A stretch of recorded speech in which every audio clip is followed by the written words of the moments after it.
Graça e paz a todos os que participam e vão participar por meio da internet deste estudo na primeira carta do apóstolo João. Hoje, em virtude de sábado passado nós termos estado ausentes, nós vamos dar uma relembrada aqui no estudo da semana passada, que já foi colocado no YouTube. Mas nós vamos dar uma relembrada nele para que todos possam aproveitar melhor.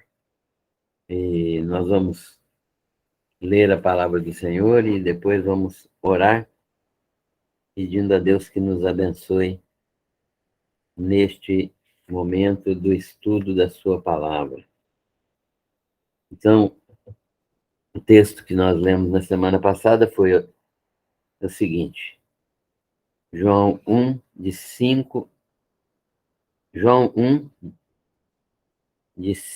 do versículo 5 até o capítulo 2, versículo 2. Então, vamos ler esse texto. Deus é puro e Deus é santo. João vai falar, vai discorrer sobre este assunto e vai falar muita coisa importante para o nosso crescimento. Ora, a mensagem que da parte dele, de Deus, temos ouvido e vos anunciamos é esta: que Deus é luz e não há nele treva nenhuma. Se dissermos que mantemos comunhão com ele e andarmos nas trevas, mentimos e não praticamos a verdade. Se, porém, andarmos na luz como ele está na luz, mantemos comunhão uns com os outros e o sangue de seu Filho, Jesus Cristo, nos purifica de todo pecado. Se dissermos que não temos pecado nenhum, a nós mesmos nos enganamos e não há verdade em cada um de nós. Se confessarmos os nossos pecados, ele é fiel e justo para nos perdoar os pecados e nos purificar de toda injustiça. Se dissermos que não temos cometido pecado, fazemo-lo mentiroso e a sua palavra não está em nós. Filhinhos meus, estas coisas vos escrevo para que não pequeis. Se todavia alguém pecar, temos advogado junto ao Pai, Jesus Cristo, o justo, e ele é a propiciação pelos nossos pecados, e não somente pelos nossos próprios pecados, mas ainda pelos pecados do mundo inteiro. Amém. Senhor, agradecemos por esta palavra viva e verdadeira, e te louvamos pelo teu cuidado em manter esta palavra viva e verdadeira também presente na nossa vida, 2000 anos depois de escrita, porque o Senhor preserva soberanamente a tua palavra. Nós te agradecemos por esse privilégio que é ter a tua palavra em nossas mãos e podermos ser iluminados pelo teu Santo Espírito para entendermos e praticarmos a tua palavra. Abençoa-nos aqui, nós oramos agradecidos em nome de Jesus. Amém. Bem, queridos, o apóstolo João está escrevendo esta carta aos crentes de Éfeso, né? Éfeso e região. O apóstolo João, no final da sua vida, pastoreou a igreja de Éfeso. No final da sua vida, não, no final do seu ministério.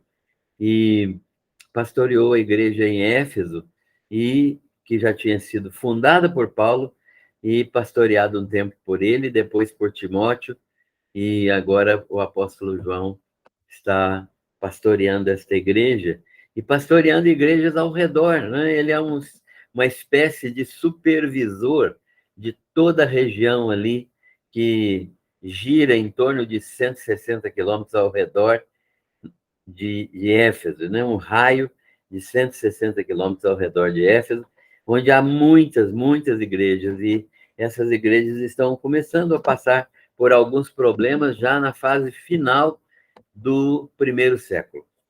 E antes de completar 100 anos, a igreja já estava com muitos problemas, não tinha completado 70 anos ainda, e a igreja já estava com alguns problemas, né? Nós sabemos. E o apóstolo João está preocupado em escrever para que essas igrejas reconheçam o verdadeiro evangelho. Ele já escreveu um evangelho, né? O evangelho de João já tinha sido escrito neste momento aqui, ele já tinha exposto a sua compreensão do evangelho por meio da iluminação e inspiração do Espírito Santo. E é bom sempre falar que inspirados são os apóstolos que escreveram em nome de Jesus. Iluminados são todos os crentes que chegam-se diante da palavra de Deus, buscando entendimento espiritual, orientados pelo Espírito Santo. Então, hoje não há mais revelação, hoje há iluminação. Nós somos iluminados por Deus para compreendermos a sua palavra.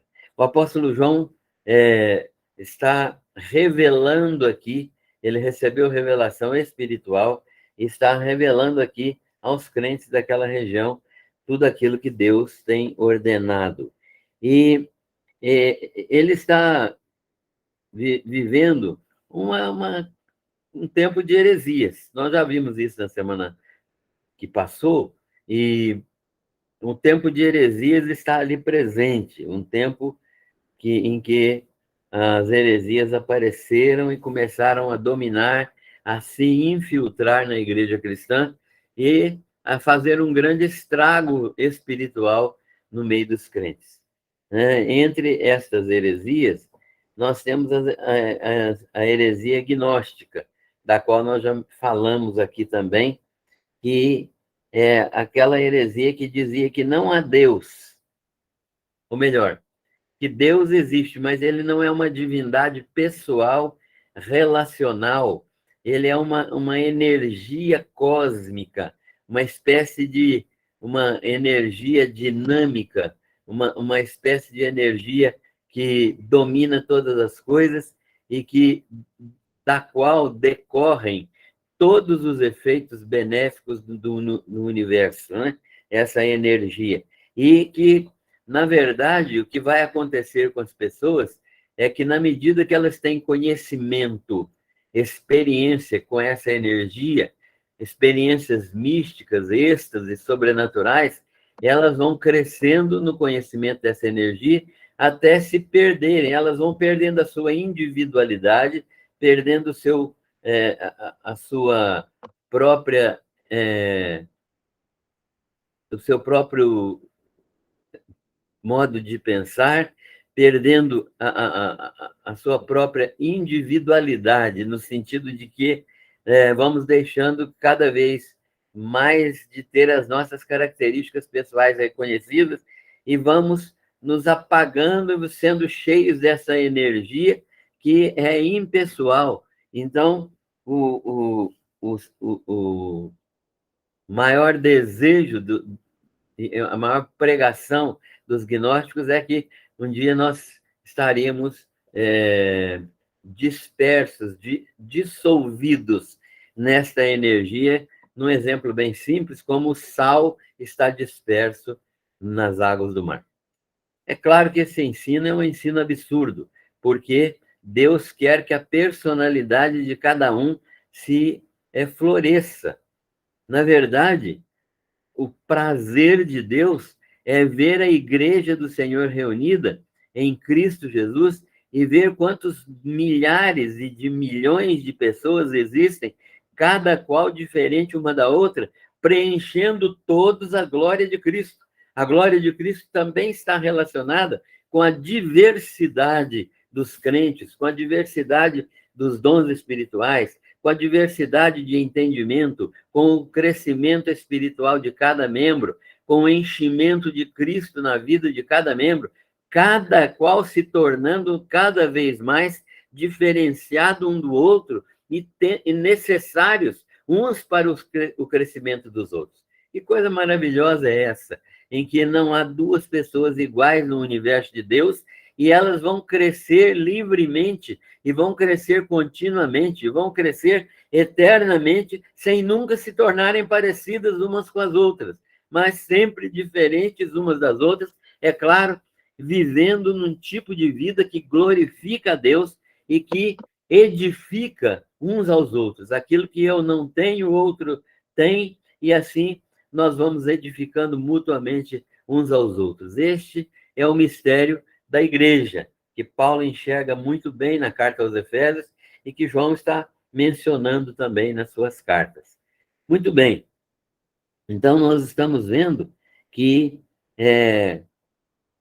o gnosticismo trazia este ensino maligno, né?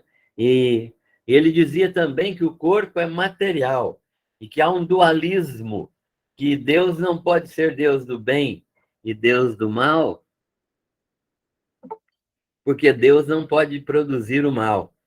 E, é, e que há um dualismo, há uma matéria que é má, que é pecaminosa, e que o pecado vai ser vencido na medida em que a gente abandona a matéria, em que a gente vai deixando de ser um ser material, ao contrário do que a Bíblia diz, que o corpo é bênção de Deus, que o corpo é um instrumento de glorificação de Deus, que o corpo é verdadeiramente uma manifestação, uma característica especial que Deus dá a cada homem, né? Uma verdadeira manifestação corpórea da pessoa de Cristo em nós.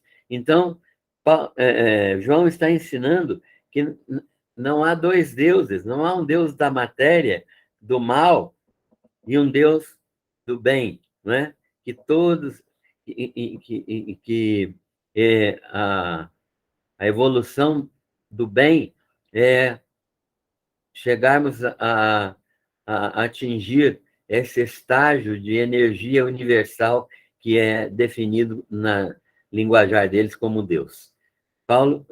João está ensinando isso, né? Que não há possibilidade alguma, né? De nos perdermos nesta divindade sem personalidade, sem conhecimento uns dos outros, sem realizações pessoais, sem crescimento espiritual. João se preocupa, logo de início, em combater esse tipo de heresia. E ele começa dizendo, olha, primeiro de tudo, Deus é luz. Deus é luz. Ou seja, Deus é pureza. Deus não evolui, né? Os gnósticos diziam que havia uma evolução, né? Na própria divindade havia uma evolução, que essa energia ia crescendo, crescendo. Deus não evolui, ele é infinito. Ele não cresce mais do que ele já é, nem deixa de ser aquilo que ele já é. Deus é puro moralmente. Deus é absolutamente santo, absolutamente separado de sua criação. Deus criou todas as coisas, mas ele não se mistura com a sua criação, porque a sua natureza é absolutamente diferente da criação. Em Cristo, no homem Jesus Cristo de Nazaré, Deus se tornou um ser humano, né? Em Jesus Cristo de Nazaré, Deus se tornou um ser humano, e nesse corpo humano de Jesus, ele tem características humanas que nós temos.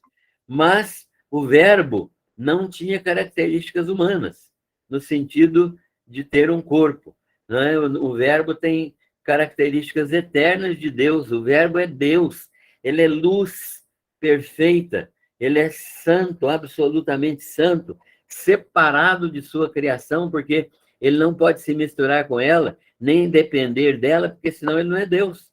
Deus, ele está acima de toda a criação, acima de todo o bem. Ele criou o bem, mas ele está acima do bem, está acima do mal. Então, esse Deus é que é apresentado por João como luz verdadeira. E sua relação com as suas criaturas não é de emanação. Vou tentar explicar o que é emanação para a gente poder entender. Você chega num quarto escuro e acende uma lâmpada. A luz se difunde na escuridão, né? Mas a luz vem da lâmpada. A luz vem da lâmpada acesa. E essa luz, num piscar de olhos, né? Que nós não podemos ver esse processo, mas nós sabemos que ele vai se difundindo pela escuridão e iluminando a escuridão. Os gnósticos queriam dizer que Deus também é da mesma maneira, e que todas as suas criaturas descendem dele, emanam dele, saem dele. Se isso é verdade, a Bíblia está errada, porque ela diz que não, o processo não é de emanação, o processo não é de sair da luz para a escuridão, o processo é de criação. Deus teve atos criativos, atos criadores, né?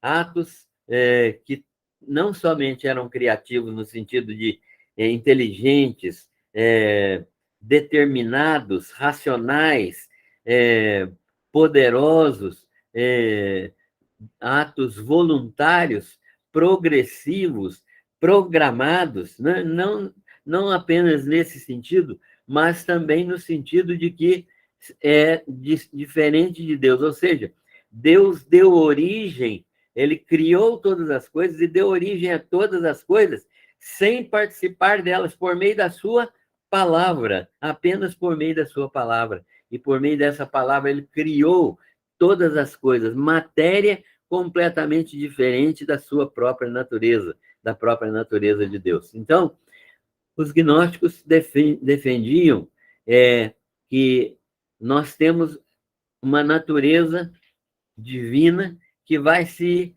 derramando em nós até chegar à matéria, né? Então, Jesus seria uma destas emanações de Deus, ou seja, Jesus seria apenas uma pessoa que emanou de Deus. Jesus não foi criado como o Filho de Deus, Jesus de Nazaré. Ele veio emanando, ele surgiu dessa luz que Deus emite, né? Então, todos nós seríamos, de alguma maneira, partículas de Deus. Cada um no seu respectivo lugar, partículas de Deus. E este texto nos mostra que não há nenhuma possibilidade de sermos partículas de Deus, porque Deus é um todo indivisível, não pode ser dividido. Deus é um todo absolutamente indivisível. Ele não tem condições de ser dividido em micropartículas que dão origem a outras pessoas. Então, Deus só tem um processo. O processo de Deus é um processo criativo. Deus criou todas as coisas, e esse processo pelo qual Deus criou todas as coisas é um processo absolutamente divino. Não tem nada humano, não tem nada de emanação de partículas de luz, não tem nenhum tipo de atividade que não seja a palavra de Deus criando todas as coisas. Deus, portanto, é luz, e sua relação com suas criaturas não é de emanação, como a luz em um quarto escuro, mas é pessoal, relacional, criacional, e exige pureza moral dessas criaturas. Ou seja, quando Deus criou o homem, ele queria e quer que o homem seja moralmente puro, porque ao criar o homem, Deus o criou à sua imagem e semelhança. Não somos deuses. Deus não nos criou deuses, nem Deus pode fazer isso, não é? Nos criar deuses, nem ele pode fazer isso. Mas ele nos criou pessoas que descendem desta luz, que são pessoas criadas por ele no poder da palavra, com um material diferente do material que constitui a natureza de Deus, se é que nós podemos falar em material diferente da natureza de Deus. Deus tem uma natureza absolutamente distinta da natureza humana. Deus, portanto, é luz, e nós, quando estamos em comunhão com Ele, devemos andar na luz. Né? Ter comunhão com Deus significa exatamente isso, andar na luz de Deus, ou seja, caminhar de acordo com a vontade de Deus, observar aquilo que Deus ensina, praticar aquilo que Deus manda e andar em obediência à sua palavra. Isso que significa andar na luz, fora do pecado, fora da desobediência, fora de qualquer outra atitude que desrespeite a santa vontade de Deus. Portanto, o apóstolo João diz: quem diz que anda com Deus tem que viver na prática da verdade. Senão, estamos vivendo na prática da mentira, estamos vivendo na prática do mal, estamos servindo ao mal, estamos servindo a Satanás. Viver na prática do bem é servir a Deus. Viver na prática da mentira, ou dizer que servimos a Deus, mas não andarmos com Ele, não nos submetermos à sua palavra, não sermos obedientes a Ele, significa mentirmos e não praticarmos a verdade. Portanto, quem diz que anda com Deus tem que viver na prática da verdade. E, se não, estamos vivendo na prática da mentira. Quem vive na prática da mentira está servindo ao diabo. Segundo aspecto que João ressalta nesse texto é que nós devemos andar na luz. Se andarmos na luz, isso significa na companhia constante de Deus, que é luz, nossa comunhão com Ele vai se tornando cada vez maior. Nossa comunhão com Ele vai se refletindo na comunhão com os irmãos. Que coisa maravilhosa, né? Se você tem comunhão com Deus, é fácil ter comunhão com os irmãos. Se, por outro lado, você não tem comunhão com Deus, é impossível manter comunhão com os irmãos. De modo que esse é um teste muito bom para aqueles que estão servindo a Deus, né? E que querem, na verdade, andar em comunhão com Ele. Se você está em comunhão com Deus, você serve aos seus irmãos, tem comunhão com seus irmãos, vive de maneira agradável a Deus e aos irmãos. Se você não serve a Deus, é impossível ter comunhão com os irmãos. Você vai ser uma pedra no sapato de cada um deles e cada um deles vai ser uma pedra no seu sapato. Então, nós percebemos deste modo que quando deixamos de andar na luz, podemos entender que perdemos a comunhão com os irmãos. Deixar de andar na luz é transformar o irmão em inimigo, né? Porque nós vamos deixar de amá-lo e vamos deixar de tê-lo como amigo. E porque viver na luz, viver de acordo com a vontade de Deus, é a vontade expressa na palavra de Deus para todos aqueles que querem amar os irmãos. O texto também diz que nós, andando na luz, mesmo que cometamos algum pecado, o sangue eficaz de Jesus Cristo vai nos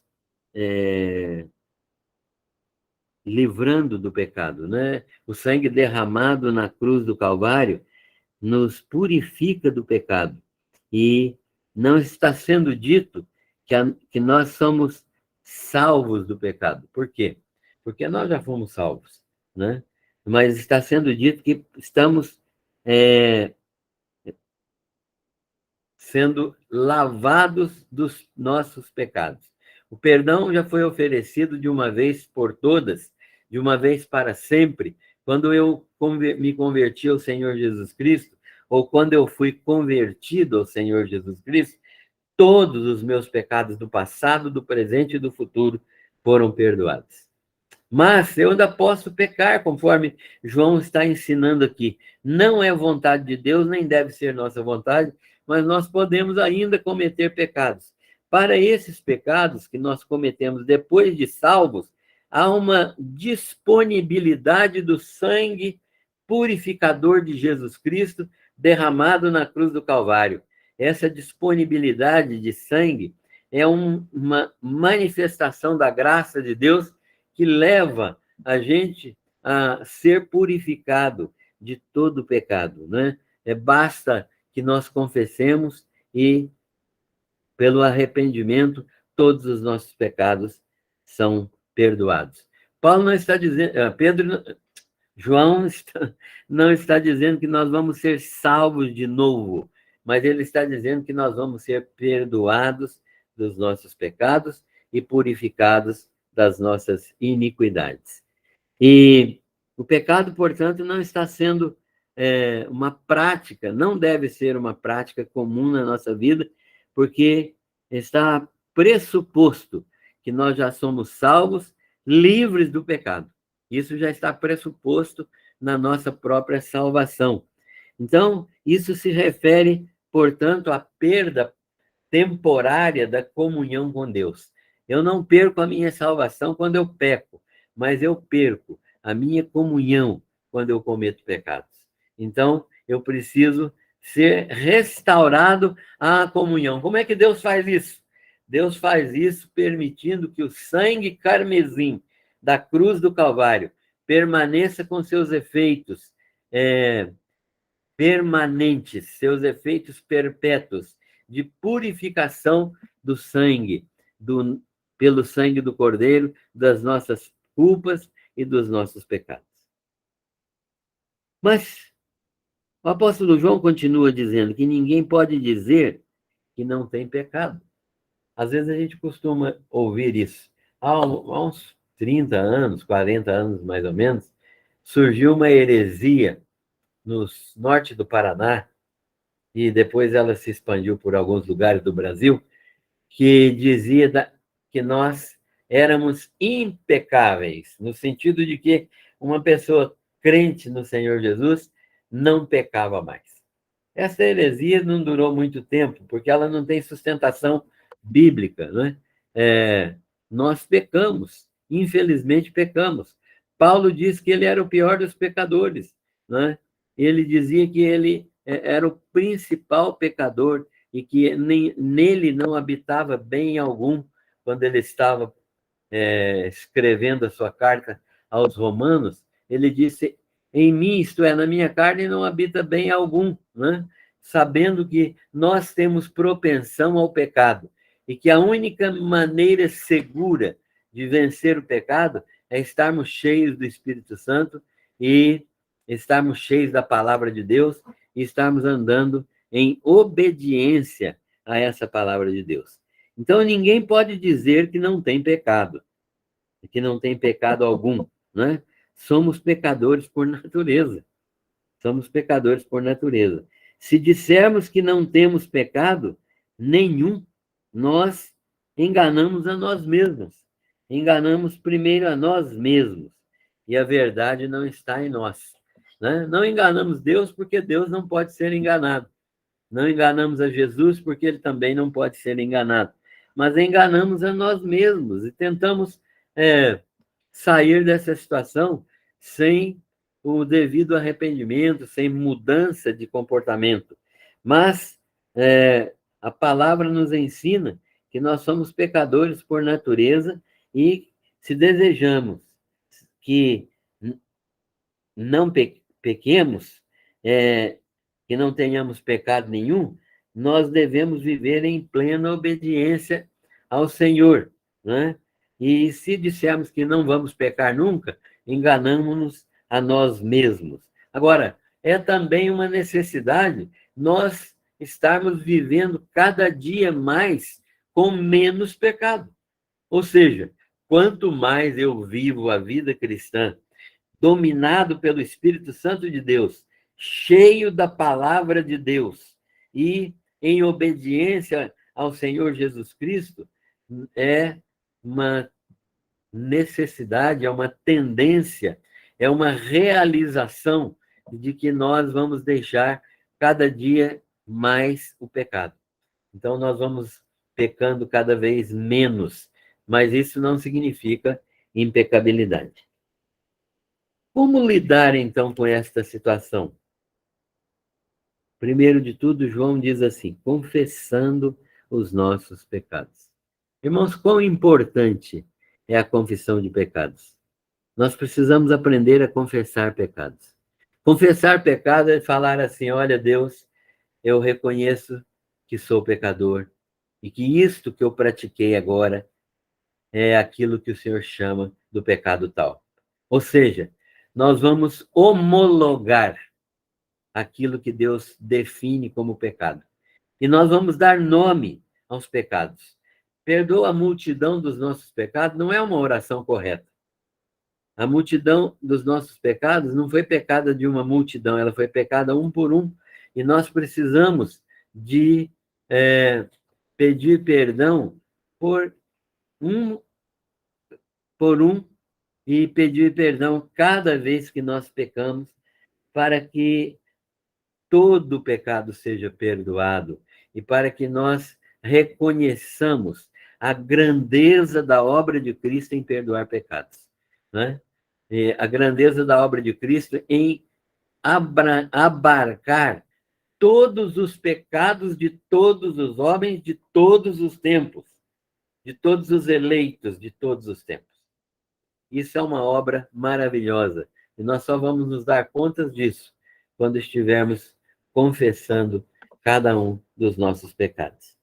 Então, João está dizendo, nós devemos pedir perdão a Deus pelos pecados, nominando os pecados. Não o que eu acho que é pecado, mas aquilo que Deus diz que é pecado. Não aquilo que eu imagino que eu possa não ter pecado, mas conforme aquilo que Deus estabelece sobre aquela atitude pecaminosa. Muitas vezes eu posso achar que não pequei, mas muitas vezes também Deus estabelece aquela prática como pecaminosa. Então, o que vale não é o que eu acho, mas o que vale é aquilo que Deus estabelece na sua palavra. Como lidar, então, com esta situação? Confessando nossos pecados, concordando com aquilo que Deus diz sobre o pecado. Não o que nós achamos, mas o que Deus fala na sua palavra. Porque Deus é fiel. João está dizendo, olha, é possível sair dessa situação, porque nós vamos concordar com Deus que somos pecadores, mas também nós vamos reconhecer que Ele é fiel. Nós vamos saber que não muda, Deus não muda, Deus não sofre variação, Deus cumpre sua palavra, Deus é fiel a si mesmo, é justo, Ele é justo. Então, como que isso nos abrange? Como que isso nos atinge? O fato dele ser justo é um fato que determina que todas as suas ações são ações de justiça. E se ele disse que o sangue de Jesus Cristo, seu Filho, nos purifica de todo pecado, então isso é uma realidade absoluta que nós podemos contar com ela, confiar nela, depender dela, viver nessa verdade, reconhecer que Jesus verdadeiramente perdoou nossos pecados e que Deus não nos imputa mais pecado. Ou seja, Deus não atribui a nós mais nenhum pecado. Que coisa maravilhosa é essa que Deus operou. Ele é fiel, ele não muda, ele é sempre o mesmo. É justo para declarar uma coisa e confirmar aquela coisa. E ele realizou a nossa justificação em Cristo Jesus. E ele mantém sua justiça, considerando que todo aquele que, arrependido, pede perdão dos seus pecados, é perdoado deles e purificado de toda injustiça. Esta é a ação soberana de Deus cada vez que eu reconheço os meus pecados e peço perdão a Deus por todos eles e cada um deles. Dizer que não temos pecado é fazê-lo mentiroso. Dizer que não temos pecado é fazer Deus mentiroso, né? É fazer Deus alguém que não é capaz de falar a verdade. Dizer que não temos pecado é dizer, olha, Deus, o Senhor está mentindo, né? É sermos mentirosos. E a sua palavra não está em nós. Deus nos diz que somos pecadores. Se dissermos que não temos pecado, estamos fazendo ele mentiroso. Mas dizer que sua palavra não está em nós é dizer que ainda estamos sem salvação. Ou seja, João está dizendo que quando eu tento fazer Deus mentiroso, dizendo que eu não peco, eu estou também fugindo da palavra de Deus, e dizer que a sua palavra não está em nós, né? É como se eu dissesse, a tua palavra não está em mim. Então, é a mesma coisa que dizer que ainda estamos sem salvação. Se dissermos que a palavra de Deus não habita em nós, é porque verdadeiramente ainda não passamos pelo processo de salvação. Porque Jesus é a palavra viva de Deus e que habita os verdadeiros crentes. Portanto, se nós somos crentes, somos habitados por Jesus Cristo, habitados por sua palavra, habitados por seu Espírito Santo, e é isso que nos confirma na nossa salvação. Agora, né, João torna-se paternal nesse texto final aqui que nós lemos. João se torna paternal. Ele começa dizendo: filhinhos meus, eu vos escrevo estas coisas para que não pequeis. Se todavia alguém pecar, temos advogado junto ao Pai, Jesus Cristo, o justo. O que João está nos ensinando aqui nessa carta, neste trecho dessa carta? João está dizendo agora que ele tem um grande amor por essas vidas que Deus colocou no seu caminho, ou que Deus deu a ele como filhos, né, espirituais. Então, João agora torna-se paternal, e ele é uma atitude que ele manifesta por toda a carta. É frequente ele chamar os crentes de meus filhinhos. E ele chama os crentes, então, com esse chamado tão carinhoso, vamos dizer assim, com esse chamado tão carinhoso, esse chamado tão participativo, paternal e filial ao mesmo tempo. Ele está dizendo, João agora torna-se extremamente amoroso. Ele está escrevendo estas coisas com uma finalidade. Qual é a finalidade com a qual João está escrevendo estas coisas? Ele está escrevendo para que os crentes não pequem. O objetivo de João aqui é que os crentes não pequem. Ele não está estimulando o crente ao pecado. É muita gente que diz alguma coisa nesse sentido, que são verdadeiras bobagens, né?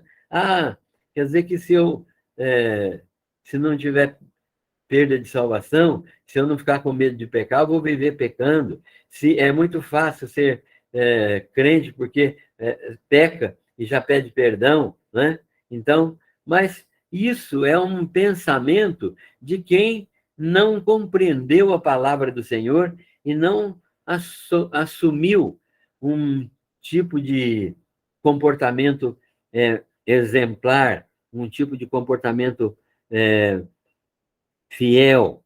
Ele está escrevendo estas coisas com uma finalidade, que os crentes não pequem.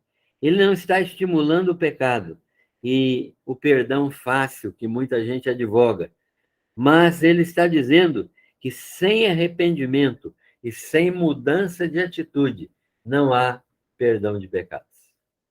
Então, João está demonstrando claramente que o perdão de pecados oferecido no sangue carmesim, no sangue derramado na cruz do Calvário, exige uma mudança de pensamento, uma mudança de atitude, exige mudança de mente, arrependimento, que significa mudança de mente, mudança de conceitos, mudança de valores, mudança de conduta.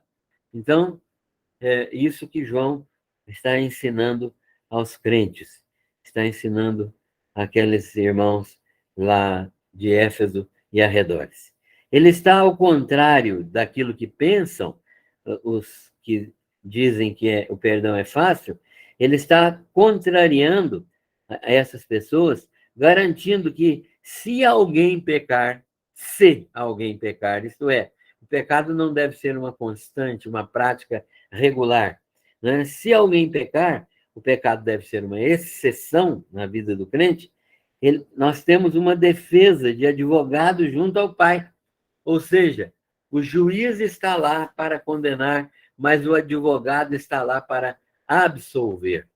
Isso é maravilhoso, porque nós podemos receber o perdão de Deus mediante a ação advocatícia do Senhor Jesus Cristo. O Senhor Jesus Cristo, então, é o nosso advogado, que está junto ao Pai, intercedendo por nós para sermos perdoados. Porque Jesus, nosso advogado, é perfeitamente justo.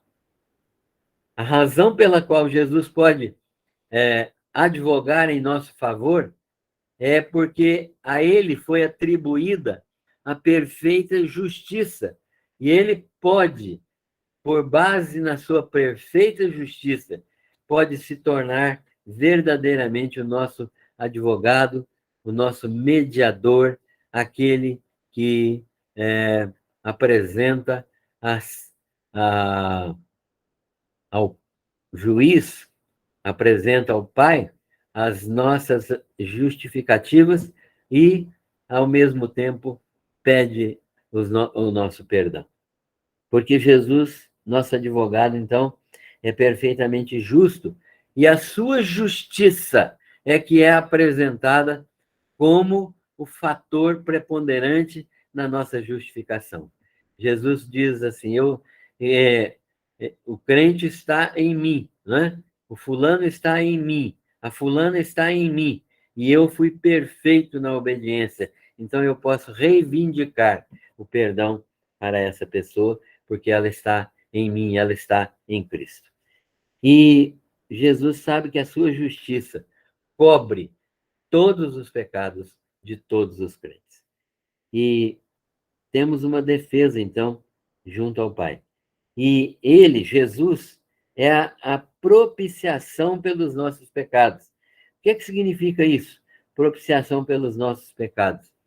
Ele é aquele que apresenta a justificativa e a justificação pelos nossos pecados diante de Deus. E porque há um potencial salvífico e perdoador no sangue de Jesus Cristo que supre as necessidades de todos os eleitos por toda a eternidade. Jesus, então, é a nossa própria redenção. Deus cerca seus escolhidos de toda sorte de bênçãos espirituais.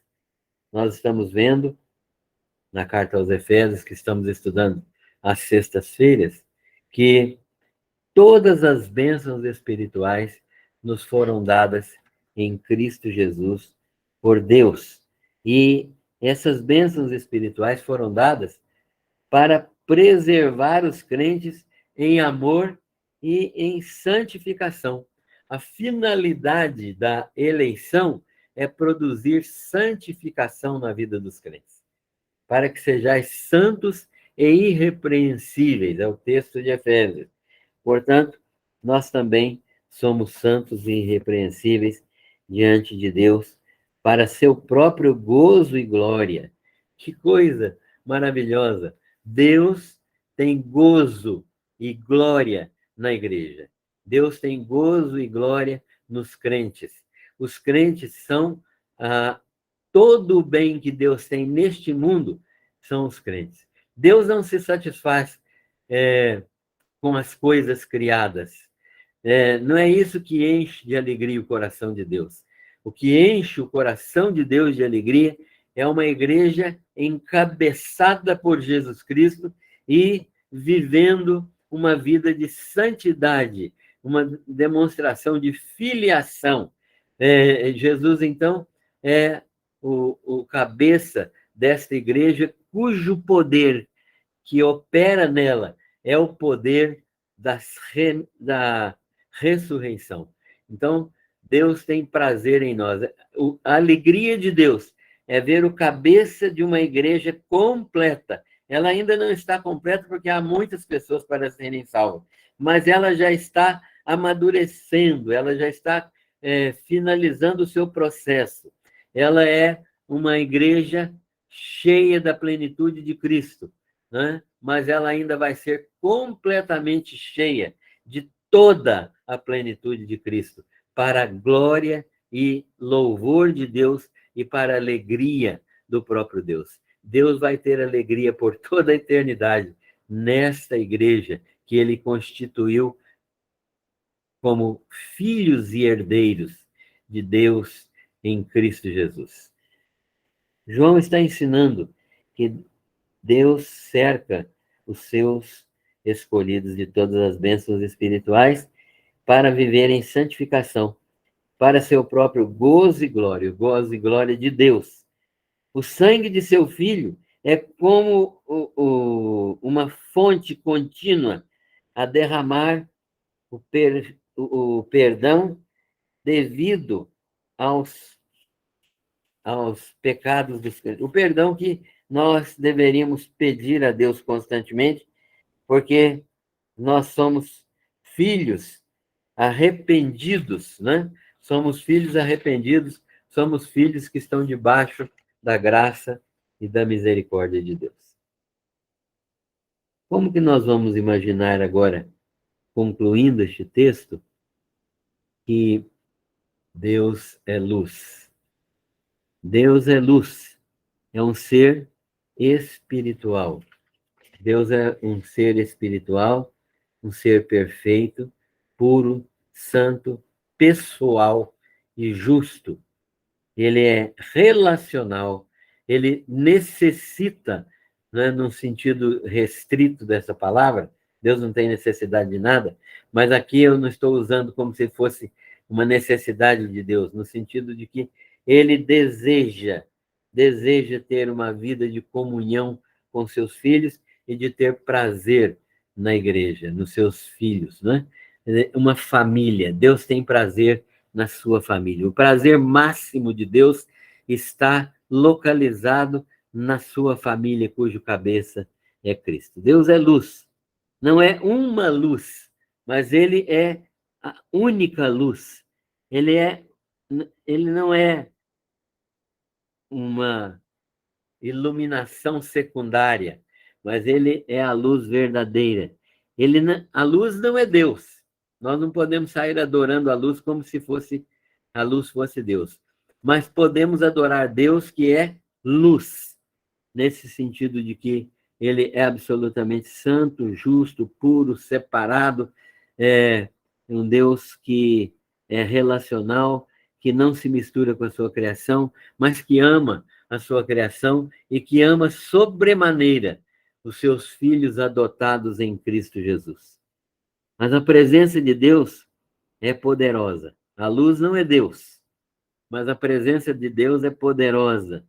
A presença de Deus é verdadeiramente feita de tal maneira indescritível que seu ser infinito ilumina, aquece, faz brilhar todos os trilhões de sóis do universo.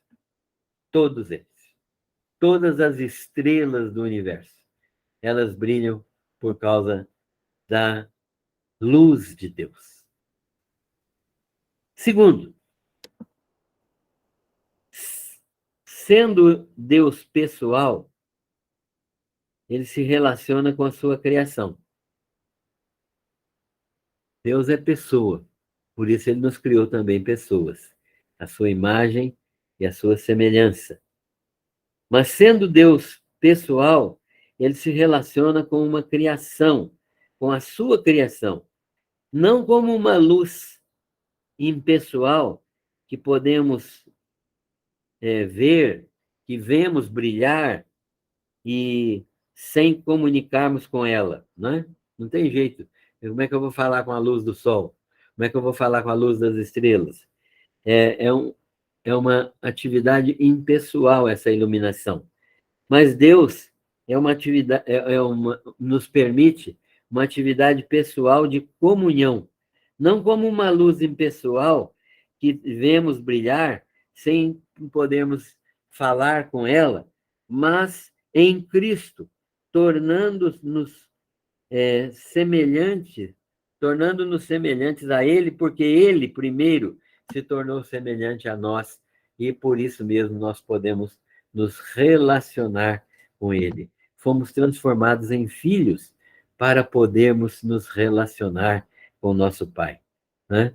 Criaturas éramos, perdidas, mas fomos tornados filhos por adoção em Cristo Jesus para podermos gozar desta faculdade que é falar com Deus e sermos respondidos por Deus. Terceiro, diante deste ser tão santo, tão puro que é Deus, não estamos prontos ainda a viver sem pecar. Infelizmente, nós ainda pecamos. Mas não devemos permanecer no pecado. O modo como Deus trata esta situação é oferecendo-nos o perdão pelo sangue do seu Filho Jesus Cristo, mediante arrependimento e confissão. Então, nós não precisamos viver no pecado. Deus trata o pecador perdido no sacrifício de Cristo na cruz. Deus trata o pecador salvo mediante o sacrifício, o derramar do sangue na cruz do Calvário também. Só que o pecador perdido precisa de uma conversão de arrependimento e fé. O pecador salvo precisa de arrependimento e fé para receber o perdão que já foi dado, porque ele já foi salvo em Cristo Jesus. Então, nós precisamos andar na luz, como ele é luz, e ele está na luz. E traz mantida a comunhão, né? Andar na luz traz mantida a comunhão com ele. E a comunhão com todos os irmãos. Nós só podemos andar em comunhão com os nossos irmãos por causa da vida que há em Cristo Jesus e do perdão que ele nos oferece. E nessa comunhão, o sangue de Jesus Cristo, seu Filho, nos purifica de todo pecado. Há ainda aqui um fator importantíssimo, que eu preciso, para ser perdoado, de estar num ambiente de comunhão. Eu preciso da igreja para ser perdoado. É claro que o perdão é individual, mas o lugar onde nós somos levados para receber perdão é a cruz de Cristo e é a comunhão com os irmãos. É no corpo de Cristo que se manifesta a vida perdoada, a vida de comunhão, a vida de relacionamento com os irmãos. A primeira coisa que ocorre quando pecamos é a perda da comunhão. Por isso, devemos estar atentos e vigilantes contra o pecado, para não perdermos a comunhão com Deus. Porque Satanás certamente vive ao redor, buscando o momento em que estamos sem esta comunhão, para nos afligir, nos atormentar, nos tentar, nos derrubar. Muito bem, revimos o texto e na semana que vem nós vamos falar do capítulo 2 do versículo 3 em diante, até o 11. Devemos ler esse texto para estudar a semana que vem. Que o Senhor nos abençoe, nos guarde, nos proteja e nos permita viver estas santas verdades do Evangelho.